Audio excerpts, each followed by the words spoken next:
श्री परमहंस आश्रम धारकुंडी सतना द्वारा संचालित हमारे YouTube चैनल मानस बोध सत्संग को सब्सक्राइब करके सनातन संस्कृति के प्रचार में भागीदार बने।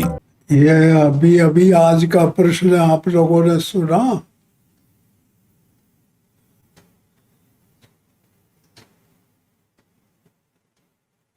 समझ में आया होगा। हाँ, तो देखिए,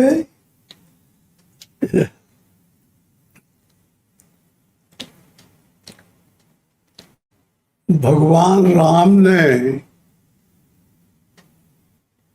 ये धनुष को तोड़ा तो उसके खूबी में तमाम चारों तरफ खुशी की लहर उतरी। देवता, महापुरुष, महात्मा, गंध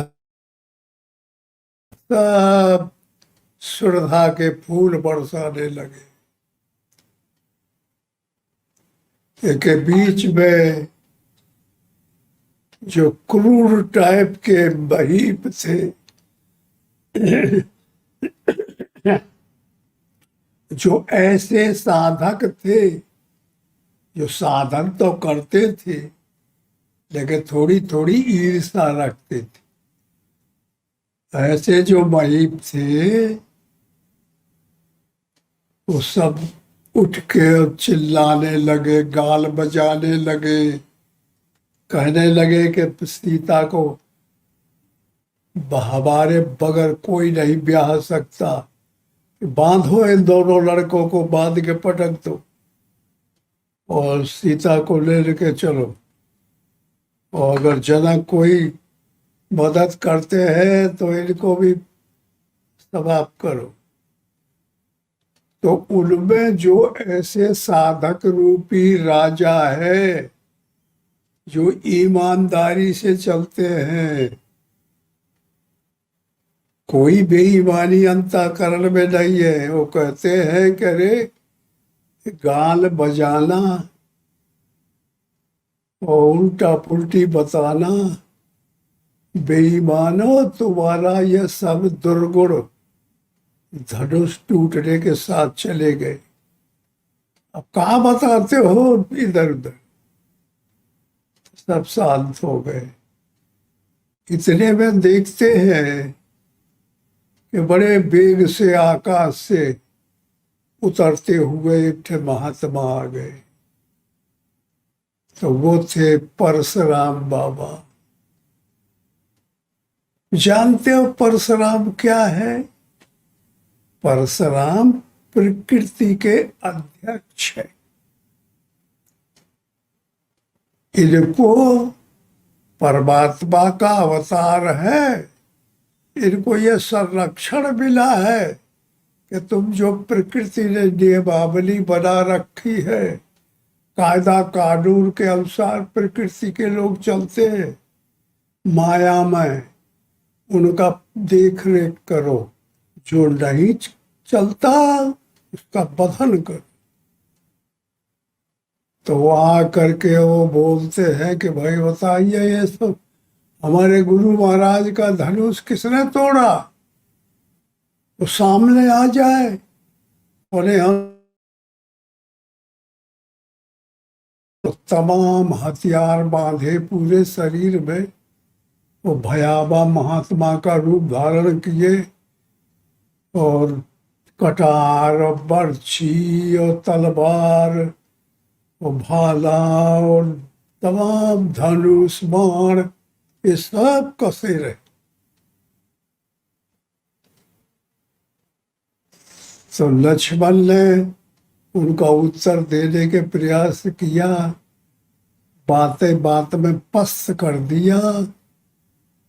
तो राम ने फिर उनको मना कर दिया कि ज्यादा नहीं, क्रोध ज्यादा बढ़ेगा तो ठीक नहीं। तो वो यही कहते थे, किसने तोड़ा? वो हमारे सामने आए। राम हाथ जोड़ के लाए, बोले हे देव, मैंने धनुष को तोड़ा, मैं आपका सेवक हूं। आपकी आज्ञा से ही मैंने यह धनुष को तोड़ा। तो आड़ी तिरछी निगाह से उसको देखने लगे।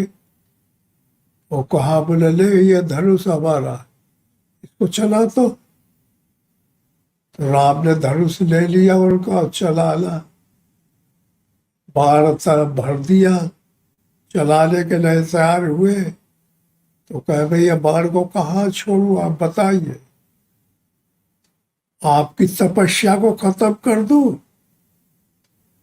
कि आपको खत्म करूं, कहाँ मारूं? तो वो समझ गए कि ये तो प्रकृति को विजय करने वाला साधक है, इससे लड़ना ठीक नहीं।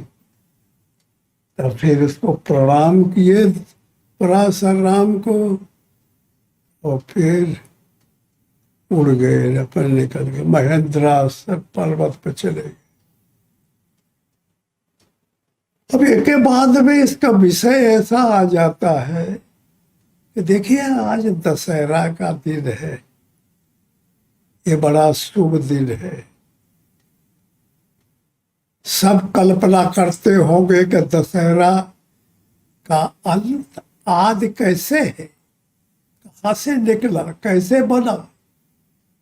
तो देखिए यह अध्यात्म जगत की बात है।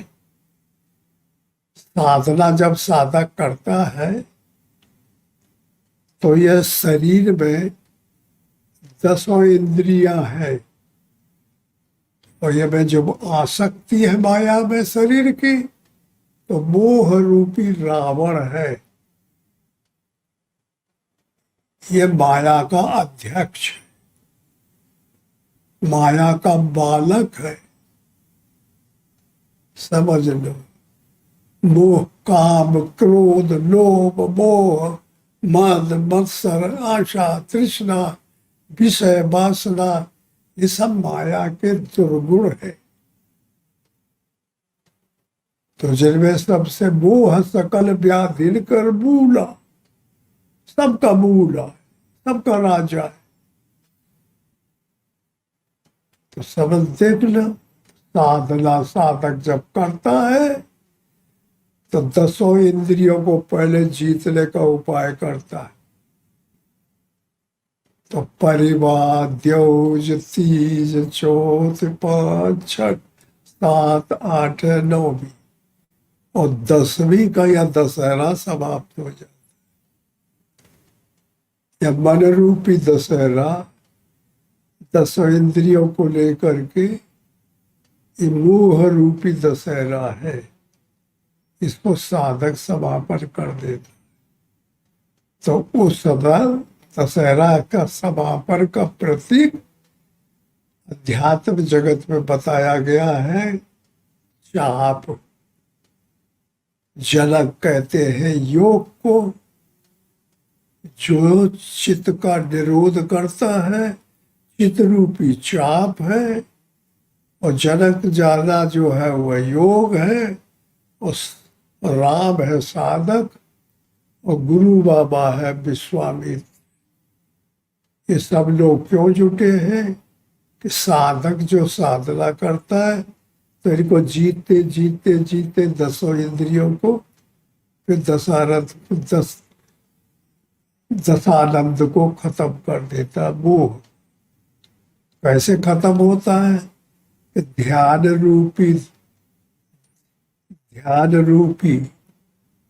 ये 10 इंद्रिया हमको विषयों से खत्म कर देना, ये दशहरा है।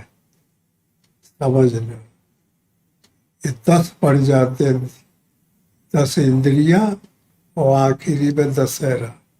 तो दशहरा नाम रावण के वध से हुआ। रावण के 10 सिर हैं, तो 10 को हरण किया, साधक ने जीता। और फिर जनक रूपी योग ने और गुरु की कृपा से राम रूपी साधक को ये अध्यात्म टाइटल मिला, डिग्री मिली। इसका नाम है दशहरा। और इसके 20 रोज बाद दीपावली आती है। जानते हो, दशहरा खत्म हुआ और फिर दीपावली। दीपावली कहते हैं कि जब इधर उधर जहां तहां ये दशहरा को खत्म करने वाले जो महामुनि है, उनका नाम है मन के मनोरथों को जो जीत लेता है, उसका नाम है मुनि। मुनि महात्मा जहाँ था दो इकट्ठे होते होते उसकी फिर वो वर्षगांठ मनाते हैं, तो वो दीपावली होता है उससे। तो 20 रोज बाद वो दीपावली होती है, भगवान राम का अवध में आने पर चित्रण होता है। तो इस तरह से आज का यह प्रश्न था।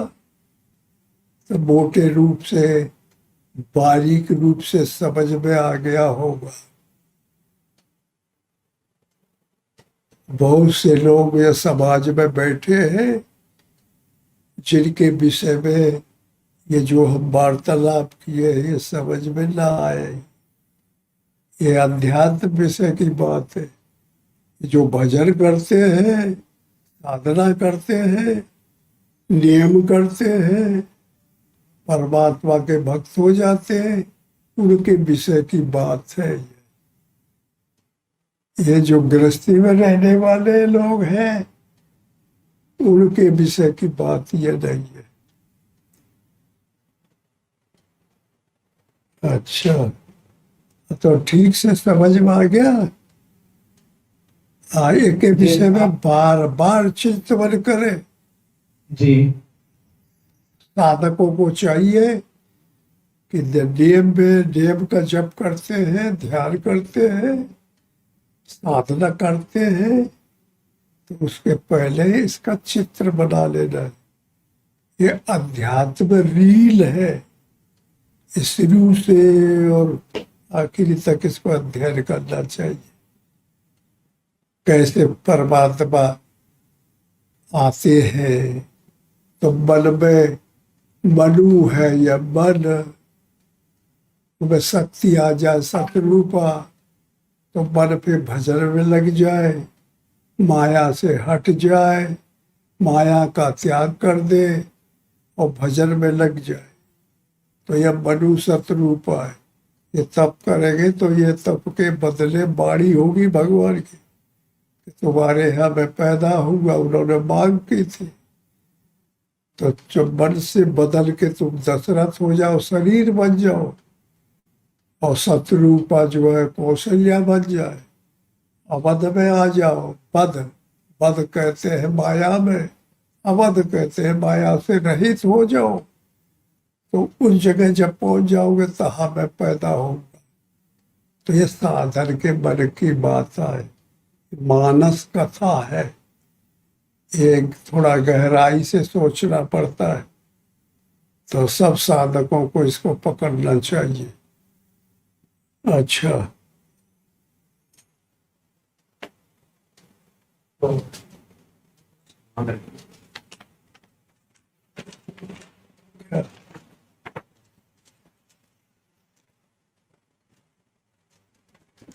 हाँ देखिए, यह तुलसीदास का भजन है।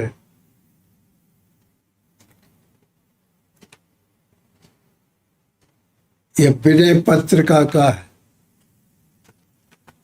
और समझ लो कि तुलसीदास ने भजन जब किया तो उन्होंने जो रिसर्च किया, खोज की, मेहनत की, साधना की, तो वो में ये चीज पाए। वो ऐसे विचार उनके अंतःकरण में आए, तो उनको लिख के छोड़ गए हैं, वो चले गए, अजर अमर हो गए, वो आज जिंदे हैं। इन शब्दों को सुनना और अपने अंतःकरण में रख के उनके पद चिन्हों पे चलने का प्रयास करो। कहते हैं तुलसीदास, जो निज मन पर हरे विकारा,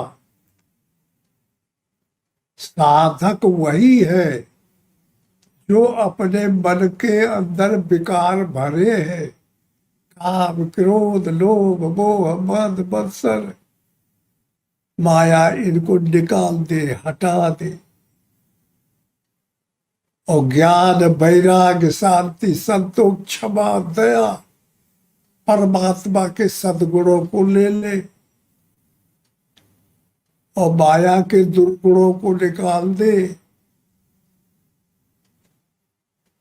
जो निज मन परिहर विकारा, साधक वही है जो अपने मन के अंदर से विकार माया के विकारों को हटा दे। समझ में आता है? तो कैसे बताते हैं, देखिए।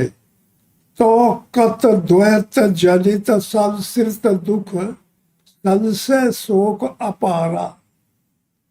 अगर जो साधक अपने मन से विकारों को हटा दे, तो फिर क्यों ये द्वैत से पैदा होने वाला संस्कृत संसार, दुख और संशय शोक का घर, ये क्यों हमें परेशान करे?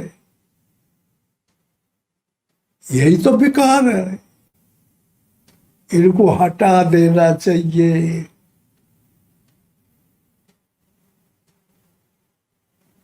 शस्त्र मित्र मध्यस्थ तीन, जो मन कीने बरियाई। जानते हो मन बैठा बैठा करता क्या है? किसी को शत्रु बना लेता है, किसी को मित्र बना लेता है, किसी को मध्यस्थ बना लेता है। इससे रहा नहीं जाता।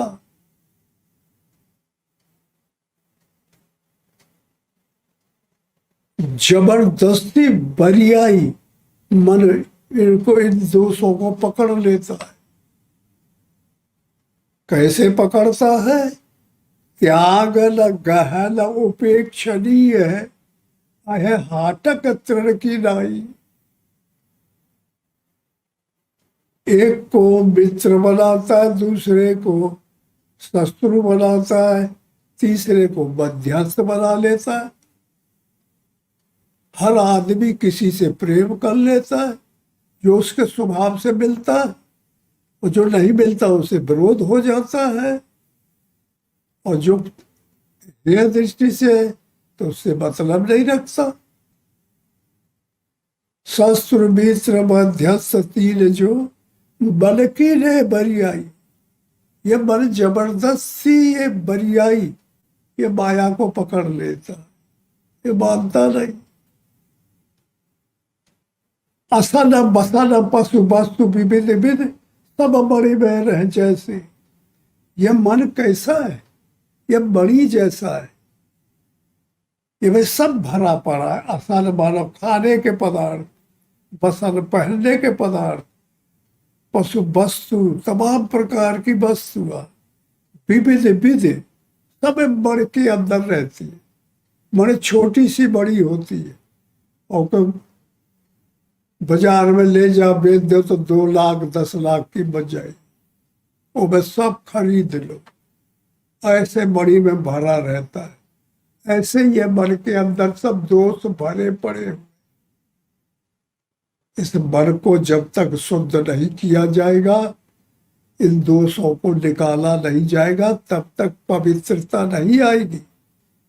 माया जब तक हट न जाएगी अंतःकरण मन से, तब तक परमात्मा दूर है, वो समझ में नहीं आते। और जब वो हट जाएगी तो परमात्मा समझ में आ जाते, वो आके हृदय में बैठ जाते। सरग नरक चर अचर लोक बहु बसत मध्य बनत ऐसे। असल बसल पशु वस्तु विविध विध, सब मणि में रह जैसे। ऐसे ही स्वर्ग नरक चर अचर लोक बहु, ये बसत मध्य बनत ऐसे, ये मन के अंदर बसे हुए। जैसे इतनी बड़ी कीमत मणि के अंदर बसी हुई। बिटप मध्य पुतरी का सूत में कंचुक भी नहीं बनाए।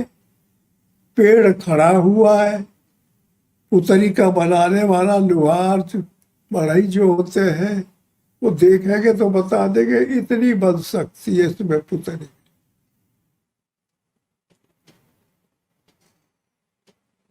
बिटप मध्य पुतरी का सूत में कंचुक, सूत में अंडियों में कपड़े बन सकते।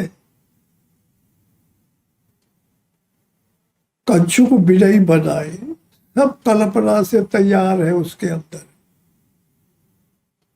मन में लीन तथा नाना तन प्रकटत अवसर पाए। इसी प्रकार मन के अंदर सब भरे पड़े, समय आने पे प्रकट हो जाते।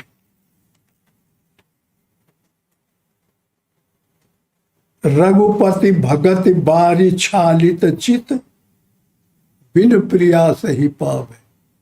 अगर कोई भगवान की भक्ति रूपी जल से छालित नहा ले, मंजन कर ले, भगवान रघुपति भगति बारी, भगवान की भक्ति रूपी पानी से छालित शरीर को धो डाले, चित्त को धो डाले, तो बगैर प्रयास के ही जानकारी पकड़ में आ जाए।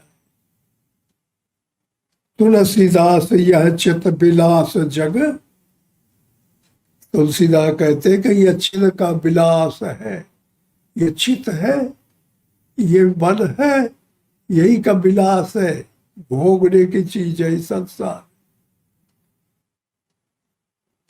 तुलसीदास यह चित्त विलास जग, बूझत बूझत बूझे, समझत समझत समझ में आता है।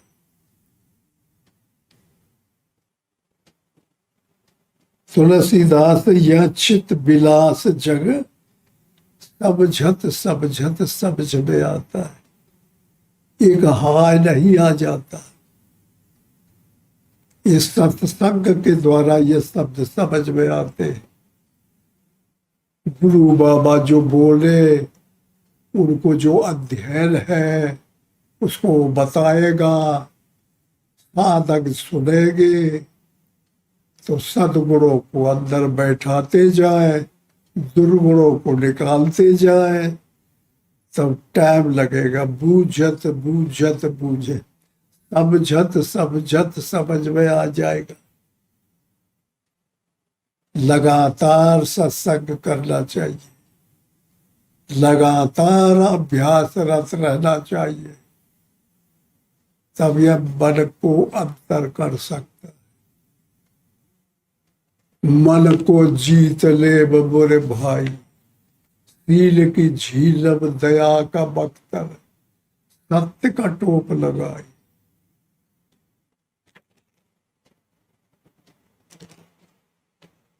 सत्य अंदर बेईमानी न करे तो टोप लगाए, सील की झीलम दया का बख्तर, ये धर्म को धारण करना पड़ेगा।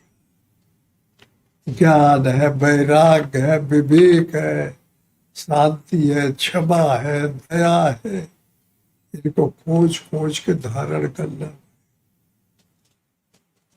महात्मा लोग भाग के जंगलों में क्यों घुस जाते? ये बेब है। आदमी जहाँ ज्यादा रहते हैं तो उनकी तरंगे आती है, वो चुपचाप नहीं रहते, उनका मन अंदर कुछ कलम करता रहता है, तो वो निकलते रहते हैं, ऐसे बेब बन जाते, तरंगों में उड़ते रहते आकाश में। तो वह दूसरे जब उनको निरोध करना है, हमको रोकना है, तो रोक नहीं सकता सबके बीच में। तो उड़ उड़ के वो घुसते हैं उसके अंदर, तो अपने को समाप्त करे कि दूसरे आ रहे तमाम भी। इसलिए जंगलों में दूसरा शून्य है, या पब्लिक नहीं है, वहां संकल्प नहीं रहते। तो वह जगह पे मन को शांत करे तो मन लग जाता है, भजन होने लगता है, ध्यान करने लगते, धीरे ध्याता ध्यान रुकने लगता है। तो ये मन इतना खतरनाक है, यहीं पर दारो मदार है। मन को जीत ले मोरे भाई, तो जीतना पड़ेगा। काम क्रोध मद लोभ मोह की दीजे फौज भगाई, आशा तृष्णा विषय वासना देव कतल करवाई। मन को जीत ले मोरे भाई, लड़ना पड़ेगा, इस शरीर को सौंप देना पड़ेगा, तब साधना पकड़ में आती है। ऐसे नहीं आती सरलता कि माला ले लो तो मंदिर में जाके बैठ जाओ, तो धूप दीप आरती कर लो, तो थोड़ी देर भजन करो, फिर घर माया में घुस जाओ। एक ही बात से नहीं काम चले, इस शरीर को समर्पण करना पड़ता है, इन्हें भोगों से वंचित कर देना पड़ता। जिस काम के लिए इंद्रिय आई है वो अब काम इनसे नहीं होगा, परमात्मा में लीन होगा। माया और प्रकृति दोनों प्रतिद्वंदी है, दोनों का बैरा बना हुआ है। जैसे तुम्हारे गांव में बना फलाने गांव का, वो गांव का यहाँ तक बॉर्डर है, मैणा है। परमात्मा की पलटन ज्ञान वैराग्य शांति संतोष क्षमा दया है। माया की पलटन काम क्रोध लोभ मोह मद मत्सर है। माया में जो रही तो वो काम क्रोध में फंसा रही, और जो भगवान का भजन करी तो ज्ञान करी, वैराग्य रही, अनुराग रही। देखते हैं भगवान पैदा हुए तो रावण को मारे, मोह रूपी रावण था, आदमी नहीं था वो, काम को मारे, मेघनाद था।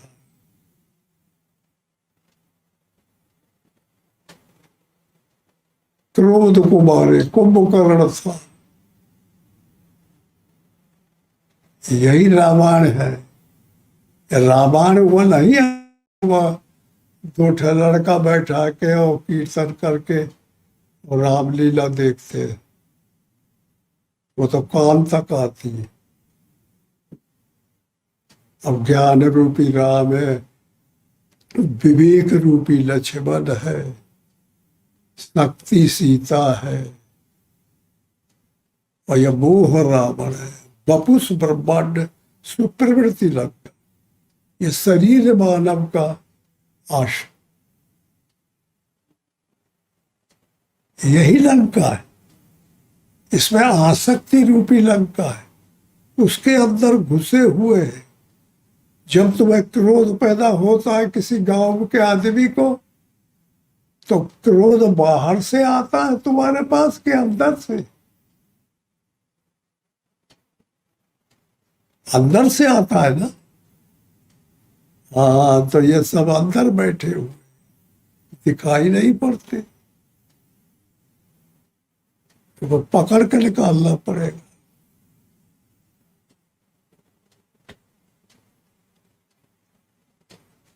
अच्छा, ओम सदगुरुदेव भगवान की जय।